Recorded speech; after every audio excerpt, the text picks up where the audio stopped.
জুলাই বিপ্লবের অন্যতম সংগঠক তারুণ্যের অহংকার জনাব হাসনাত আব্দুল্লাহ।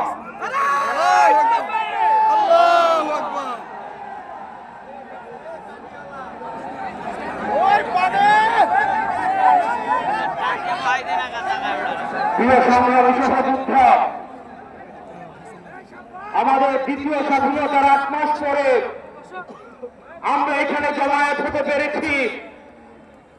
আমরা যেসব দাবিতে জমায়েত হয়েছি আজকে,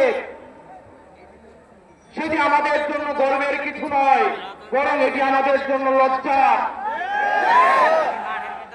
5ই আগস্ট সিদ্ধান্ত হয়ে গিয়েছে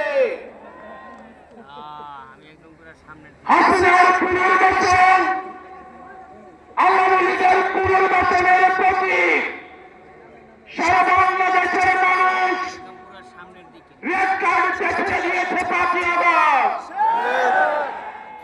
5ই আগস্টের পরে 5ই আগস্ট আমরা সিদ্ধান্ত জানিয়ে দিয়েছি, এই ভূখণ্ডে আওয়ামী লীগের আর পুনর্বাসন হবে না। সেই আওয়ামী লীগ আমাদের দারিদ্র্যওয়ালা ভাইদেরকে বাইতুল মুকাররমের সামনে থেকে টেনে টেনে রাস্তায় নামিয়ে এসেছিল, সেই আওয়ামী লীগের আর পুনর্বাসন হবে না।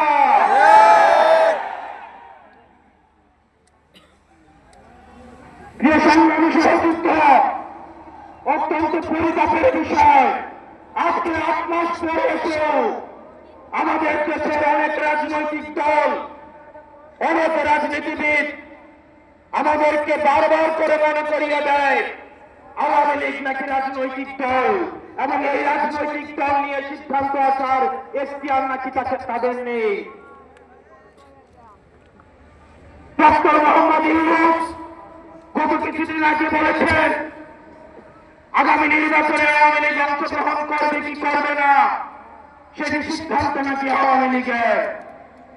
ডক্টর মোহাম্মদ ইউনূস, আপনি ভুলে যাবেন না আমরা আপনাকে ক্ষমতায় বসিয়েছি।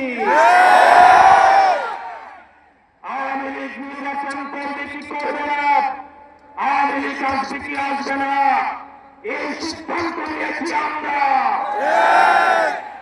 আওয়ামী লীগ মারা গিয়েছে বাংলাদেশে, আর জানাজা হয়েছে দিল্লিতে। আমার ভাই আপনার এবং শহীদ আবুলের রাস্তার উপরে পাড়া দিয়ে এই আওয়ামী লীগ বাংলাদেশে আসবে না। এই সংস্কার আমাদের দেশের সবচেয়ে বড় সংস্কার, আওয়ামী লীগকে নিষিদ্ধ করতে হবে। কিন্তু অথবা নেই, আপনাদের ফুলের কোনো কিছু নেই, আওয়ামী লীগকে নিষিদ্ধ করতেই হবে। আপনারা ভুলে গেলে চলবে না, আওয়ামী লীগ কোন রাজনৈতিক দল নয়।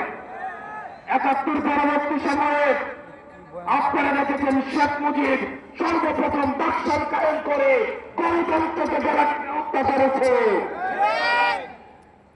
এই বাকশালী দিয়ে ৩০,০০০ শাসক কর্মীকে হত্যা করে সারা বাংলাদেশে প্রজাতন্ত্র তৈরি করেছে। আওয়ামী লীগের লুটপাটের কারণে আপনারা দেখেছেন ৭৪-এর দুর্ভিক্ষে পুরো মানুষ মারা গিয়েছে। আমরা বারবার করে বলতে চাই, আওয়ামী লীগ কোন রাজনৈতিক দল নয়, আওয়ামী লীগ হচ্ছে একটি সন্ত্রাসী সংগঠন। এই সন্ত্রাসী সংগঠনকে নিষিদ্ধ করার মধ্য দিয়ে আমরা সংস্কার করতে চাই। একই সাথে সাথে সপ্তাহে যে হত্যাকাণ্ড হয়েছে, আমরা আপনাদের কাছে অনুরোধ জানাবো, এই সপ্তাহ হত্যাকাণ্ড যারা শহীদ হয়েছে, আজকের এই মঞ্চ থেকে এই শহীদের লিস্ট আপনারা জাতির সামনে প্রকাশ করুন। একই সাথে সাথে হাসিনার এই হাসিনার পর্যন্ত প্রয়োজন হলে আমাদের শেষ রক্তবিন্দু দিয়ে এই তরুণ প্রজন্ম আমরা হাসিনার ফাঁসি নিশ্চিত করা পর্যন্ত আমরা আন্দোলন চালিয়ে যাব। এমন নারী সংস্কার নিয়ে যাই কনসার্ন আপনাদের কাছ থেকে এসেছে।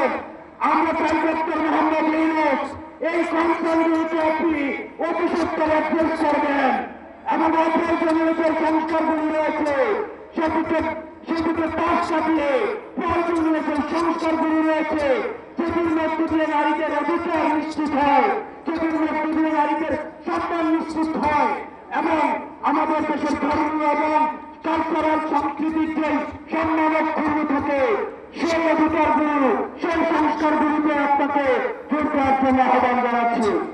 আপনারা ভালো থাকবেন, সুস্থ থাকবেন, হকের পথে, হালালের পথে, সত্যের পথে আমরা এনসিপি আপনাদের সাথে সবসময় রয়েছি।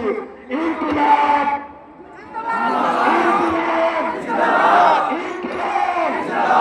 আসসালামু আলাইকুম ওয়া রাহমাতুল্লাহি ওয়া বারাকাতুহু।